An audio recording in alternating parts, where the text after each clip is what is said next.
ചന്ദ്രനിൽ landing launch പാഡുകൾ എങ്ങനെ നിർമ്മിക്കാമെന്ന് നിങ്ങൾ ചിന്തിക്കുന്നുണ്ടാകും അല്ലേ? ഇതാണ് ഇന്നത്തെ നമ്മുടെ വിഷയം. ശരി, ഞാൻ നിങ്ങളോട് പറയട്ടെ, അത് ഭൂമിയിൽ മാത്രമേ നടക്കുകയുള്ളൂ, പക്ഷേ അത് തീർച്ചയായും നമ്മുടെ ചന്ദ്രനിലും നടക്കും.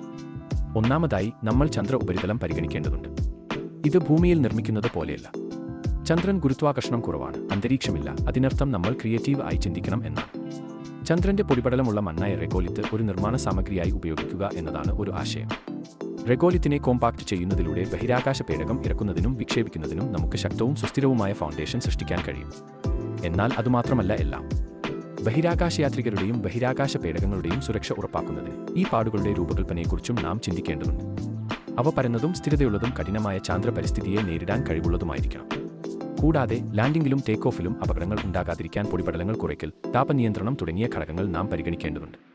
ഇനി നമുക്ക് ലോജിസ്റ്റിക്സ് സംസാരിക്കാം.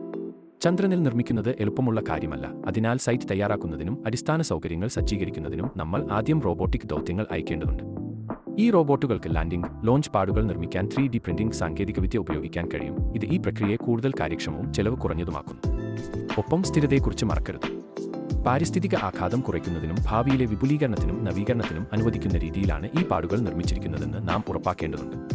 ഒരുപക്ഷേ ഒരു ദിവസം വിവിധ ദൗത്യങ്ങൾക്കായി ഒന്നിലധികം പാഡുകളുള്ള തിരക്കേറിയ ചാന്ദ്ര അടിത്തറ ഉണ്ടായിരിക്കാം.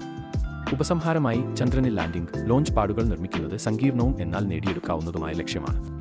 നൂതന സാങ്കേതികവിദ്യകൾ, ശ്രദ്ധാപൂർവമായ ആസൂത്രണം, അല്പം ചാന്ദ്രചാതുര്യം എന്നിവ ഉപയോഗിച്ച് നമുക്ക് ബഹിരാകാശ പര്യവേഷണത്തിന്റെ ഒരു പുതിയ യുഗത്തിന് വഴിയൊരുക്കാൻ കഴിയും. അതിനാൽ ചന്ദ്രൻ വിളിക്കുന്നതിനാൽ അവർ ഉത്തരം നൽകാൻ തയ്യാറായതിനാൽ കാത്തിരിക്കുക. കൂടുതൽ ആകർഷകമായ ചർച്ചകൾക്കായി ലൈക്ക്, ഷെയർ, സബ്സ്ക്രൈബ് എന്നിവ ചെയ്യാൻ മറക്കരുത്. നിങ്ങൾക്ക് ഏതെങ്കിലും വിഷയങ്ങളെക്കുറിച്ച് അറിയണമെങ്കിൽ കമന്റ് ബോക്സിൽ ഇടുക. ഞങ്ങൾ അതിനെക്കുറിച്ച് വീഡിയോ ചെയ്യുന്നതാണ്. മറ്റൊരു വീഡിയോയുമായി ഉടൻ തിരിച്ചെത്തും.